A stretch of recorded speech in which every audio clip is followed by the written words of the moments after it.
നമസ്കാരം, ചർച്ച അപ്ഡേറ്റ്സിലേക്ക് സ്വാഗതം. വെനിസ്വേലയെ നടുക്കിയ ഭൂകമ്പ ദുരന്തത്തിൽ ജീവൻ നഷ്ടമായവർക്കായി പ്രാർത്ഥനയുമായി ലിയോ 14 മാർപ്പാപ്പ. ദുരന്തത്തിൽ ദുഃഖിക്കുന്ന കുടുംബങ്ങളോടും പരിക്കേറ്റ് ചികിത്സയിൽ കഴിയുന്നവരോടും തന്റെ ആത്മീയ ഐക്യദാർഢ്യം പ്രകടിപ്പിച്ച പാപ്പ ദൈവത്തിന്റെ ആശ്വാസവും പ്രത്യാശയും അവർക്കൊപ്പമുണ്ടാകട്ടെ എന്ന് പ്രാർത്ഥിച്ചു. രക്ഷാപ്രവർത്തനങ്ങളിൽ ഏർപ്പെട്ടിരിക്കുന്ന എല്ലാവർക്കും അദ്ദേഹം നന്ദി രേഖപ്പെടുത്തുകയും ദുരിതബാധിതരെ സഹായിക്കാൻ ലോക സമൂഹത്തോട് ആഹ്വാനം ചെയ്യുകയും ചെയ്തു. ദുരന്തത്തിന്റെ പശ്ചാത്തലത്തിൽ വെനിസ്വേലയ്ക്ക് വേണ്ടി പ്രാർത്ഥിക്കണമെന്ന് ലോകമെമ്പാടുമുള്ള വിശ്വാസികളോടും മാർപ്പാപ്പ അഭ്യർത്ഥിച്ചു. അമേരിക്കയിലെ ബോസ്റ്റൺ നഗരത്തിൽ നടന്ന ദേശീയ ദിവ്യകാരുണ്യ ഘോഷയാത്രയിൽ ആയിരക്കണക്കിന് വിശ്വാസികൾ പങ്കുചേർന്നു. ഏകദേശം 2.5 മണിക്കൂർ നീണ്ട ഘോഷയാത്ര ബോസ്റ്റണിലെ ചരിത്ര പ്രസിദ്ധമായ ഫ്രീഡം ട്രെയിലിലൂടെ കടന്നുപോയി. 3000-ഓളം വിശ്വാസികൾ പങ്കെടുത്ത ഈ ഘോഷയാത്ര ഈ വർഷത്തെ ദേശീയ ദിവ്യകാരുണ്യ തീർത്ഥാടനത്തിലെ ഏറ്റവും വലിയ ജനപങ്കാളിത്തമായി സംഘാടകർ വിലയിരുത്തി.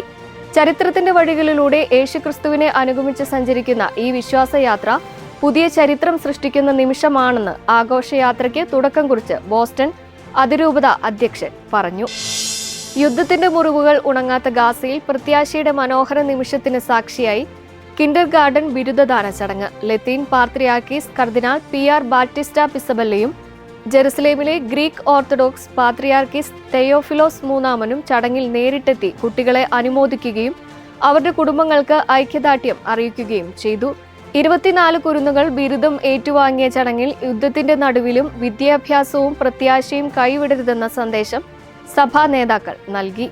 കുട്ടികളുടെ പുഞ്ചിരിയാണ് ഗാസയുടെ ഭാവിയുടെ പ്രതീക്ഷയെന്നും സമാധാനത്തിനും നല്ല നാളേക്കുമായി എല്ലാവരും പ്രാർത്ഥിക്കണമെന്നും സഭ ആഹ്വാനം ചെയ്തു. ആർട്ടിഫിഷ്യൽ ഇന്റലിജൻസിന്റെ ഉപയോഗവുമായി ബന്ധപ്പെട്ട സഭയുടെ പ്രവർത്തനങ്ങൾ ഏകോപിപ്പിക്കുന്നതിനായി രൂപീകരിച്ച വത്തിക്കാൻ ഇന്റർ ഡി കസ്റ്റീരിയയിൽ AI കമ്മീഷന്റെ ഉദ്ഘാടന യോഗം വത്തിക്കാനിൽ ചേർന്നു. വിവിധ വത്തിക്കാൻ വകുപ്പുകളിൽ നിന്നുള്ള ഉന്നത പ്രതിനിധികൾ പങ്കെടുത്ത യോഗത്തിൽ ആധുനിക സാങ്കേതിക വിദ്യകളെ സഭയുടെ സുവിശേഷ ദൗത്യത്തിനും പൊതുനന്മയ്ക്കും എങ്ങനെ ഫലപ്രദമായി ഉപയോഗിക്കാമെന്ന് ചർച്ച ചെയ്തു. AIയുടെ വളർച്ച ഉയർത്തുന്ന ധാർമ്മികവും സാമൂഹികവുമായ വെല്ലുവിളികൾക്ക് സഭയുടെ കാഴ്ചപ്പാടിൽ മാർഗനിർദ്ദേശം നൽകുകയും വത്തിക്കാനിലെ വിവിധ സ്ഥാപനങ്ങൾ തമ്മിലുള്ള സഹകരണം ശക്തിപ്പെടുത്തുകയും ചെയ്യുന്നതാണ് കമ്മീഷന്റെ പ്രധാന ലക്ഷ്യം. KLCA കൊച്ചി രൂപത നടത്തിവരുന്ന റീഗെയിൻ കൊച്ചിൻ ക്യാമ്പയിനോടനുബന്ധിച്ച് തയ്യാറാക്കിയ വികസന സമീപന രേഖ കൊച്ചി MLA മുഹമ്മദ് ഷിയാസിന് സമർപ്പിച്ചു. Fort Kochi Gama heritage convention സെന്ററിൽ നടന്ന സ്വീകരണ സമ്മേളനത്തിൽ കൊച്ചി രൂപത bishop right reverend doctor Antony Kattiparambil വികസന രേഖ MLAക്ക് കൈമാറിയത്. റീഗെയിൻ കൊച്ചിൻ ക്യാമ്പയിന്റെ ഔപചാരിക ഉദ്ഘാടനവും ബിഷപ്പ് നിർവഹിച്ചു. സമ്മേളനത്തിൽ വെച്ച് കൊച്ചി MLA മുഹമ്മദ് ഷിയാസിന് വിപുലമായ അനുമോദനവും സ്വീകരണവും നൽകി. മറുപടി പ്രസംഗത്തിൽ വികസന പദ്ധതികൾ ജനങ്ങളുടെ പൂർണ്ണ സഹകരണത്തോടെ നടപ്പിലാക്കുമെന്ന് ഉറപ്പു നൽകിയ അദ്ദേഹം KLCA കൊച്ചി രൂപത നൽകിയ സ്വീകരണത്തിന് നന്ദി അറിയിക്കുകയും ചെയ്തു.